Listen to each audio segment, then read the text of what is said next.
বিশ্ব শৰ্মা ডাঙৰীয়াক কৈছোঁ, আপুনি কৈছিল যে পাপ কৰিলে পাপৰ ফলস্বৰূপ হিচাপে কেঞ্চাৰ বেমাৰ হয়।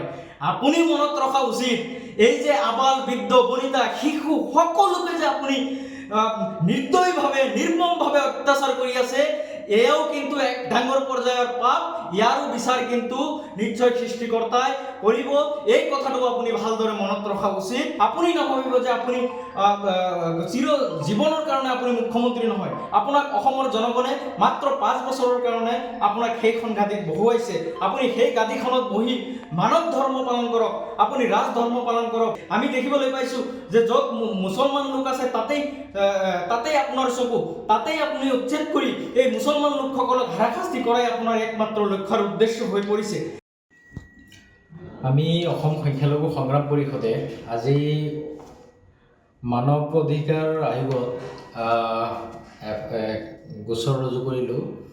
আপোনালোকে জানে যে চলিত মাহত যোৱা 9 আৰু 10 তাৰিখে গুৱাহাটীৰ নিচেই কাষত সোণাপুৰৰ চুনতলিত উচ্ছেদৰ নামত ট্ৰাইবেল বেল্টৰ ভূমি বেদখলমুক্ত কৰাৰ কাৰণে অসম চৰকাৰে অসম আৰক্ষীৰ জৰিয়তে যি উচ্ছেদ কাৰ্য চলালে, এই উচ্ছেদ কাৰ্যত অসম চৰকাৰে অসম আৰক্ষীৰ জৰিয়তে অতি নিৰ্মমভাৱে নিৰীহ কেইজনমান লোকক হত্যা কৰিলে আৰু প্ৰায় 30জনতকৈ অধিক লোক আঘাতপ্ৰাপ্ত হৈ অতি সংকটজনক অৱস্থাত চিকিৎসাধীন হৈ আছে। এই গোটেই ঘটনাটো আমি অসম চৰকাৰৰ এই স্বৈৰাচাৰী নীতিৰ বিৰুদ্ধে, মানৱ অধিকাৰ উলংঘনৰ বিৰুদ্ধে আমি মানৱ অধিকাৰ আয়োগক আজি গোচৰ ৰুজু কৰিলোঁ।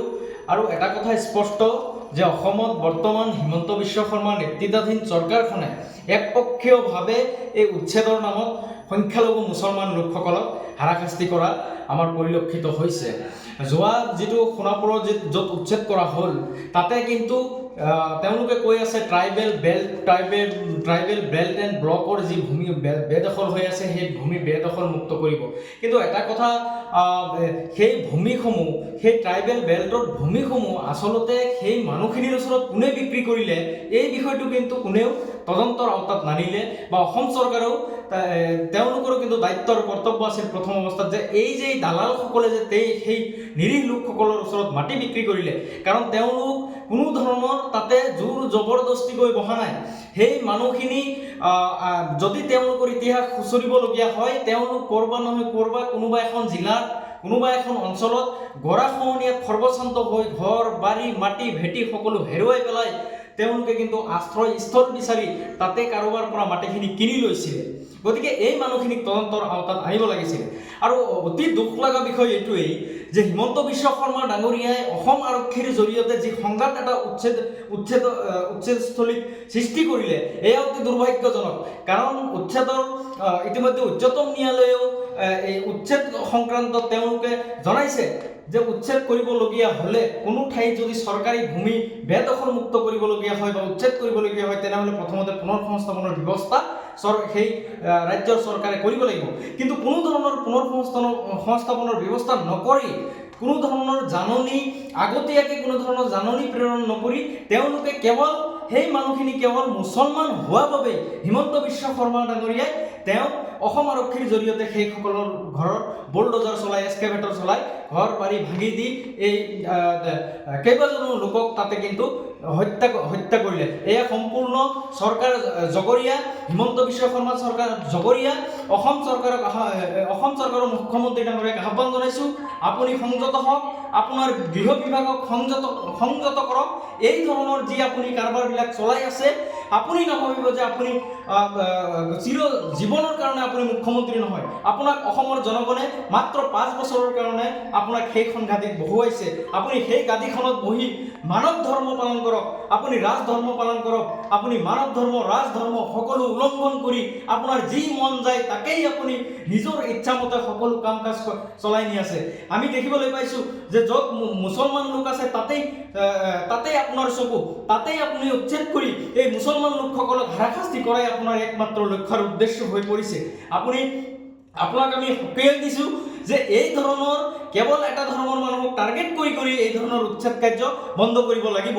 আজি দুখ লগা দৃশ্য, এই যি সোণাপুৰৰ কচুতলি, সেই ঠাইখনত আপোনালোকে নিশ্চয় গৈছে, দেখিছে, তাতে দুখ লগা দৃশ্য, আবাল বৃদ্ধা বনিতা শিশু সকলোকে তেওঁলোকে নিৰ্বিচাৰভাৱে 3জনক হত্যা কৰিলে গুলীয়াই।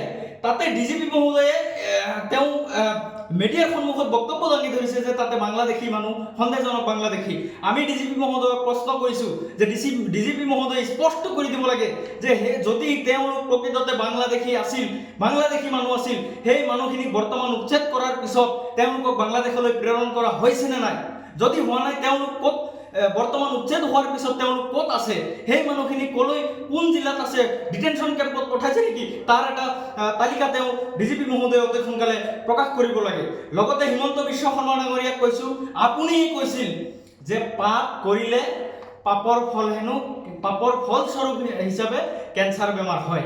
আপুনি মনত ৰখা উচিত, এই যে আবাল বৃদ্ধ বনিতা শিশু সকলোকে যে আপুনি নিৰ্দয়ভাৱে নিৰ্মমভাৱে অত্যাচাৰ কৰি আছে, এয়াও কিন্তু এক ডাঙৰ পৰ্যায়ৰ পাপ। ইয়াৰো বিচাৰ কিন্তু নিশ্চয় সৃষ্টিকৰ্তাই কৰিব।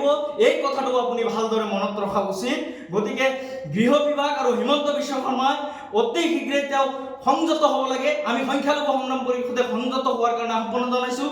আজি ইতিমধ্যে আমি মানৱ অধিকাৰ আয়োগক গোচৰ দাখিল কৰিছোঁ আৰু ইতিমধ্যে আমি সংখ্যালঘু সংগ্ৰাম পৰিষদে ইতিমধ্যে আমি এই সমগ্ৰ বিষয়টো উচ্চ ন্যায়ালয়ৰ দ্বাৰস্থ হোৱাৰ কাৰণে আমি ইতিমধ্যে প্ৰস্তুতি চলাইছোঁ। হয়তো অহাকালিৰ ভিতৰত আমি উচ্চ ন্যায়ালয়ৰ দ্বাৰস্থ হ'ম, এই সমগ্ৰ বিষয়লৈ দ্বাৰস্থ হ'ম। আৰু এটা কথা মন কৰিবলগীয়া যে হিমন্ত বিশ্ব শৰ্মা ডাঙৰীয়াৰ হাতত বৰ্তমান কোনো ধৰণৰ ইছ্যু নাই, আগন্তুক 26ত নিৰ্বাচনৰ কোনো ধৰণৰ ইছ্যু নাই, যাৰ কাৰণে তেওঁ এটা ধৰ্মাৱলম্বী মানুহক টাৰ্গেট কৰি আন এটা ধৰ্মৰ মানুহৰ পৰা ভোটসমূহ কৌশলেৰে আদায় কৰাৰ যি এটা তেওঁ সাম্প্ৰদায়িক ৰাজনীতি আৰম্ভ কৰিছে, অসমৰ ৰাইজক আহ্বান জনাইছোঁ, এয়া হিমন্ত বিশ্ব শৰ্মাৰ এই চক্ৰান্তত যাতে কোনেও ভৰি নিদিয়ে।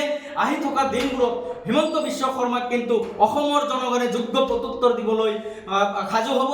আৰু হিমন্ত বিশ্ব শৰ্মা ডাঙৰীয়াই নিজৰ গাদী ৰক্ষাৰ কাৰণে যি সাম্প্ৰদায়িক ৰাজনীতি কৰি আছে, সেয়া কিন্তু অসমৰ কাৰণে ভাল লক্ষণ হোৱা নাই।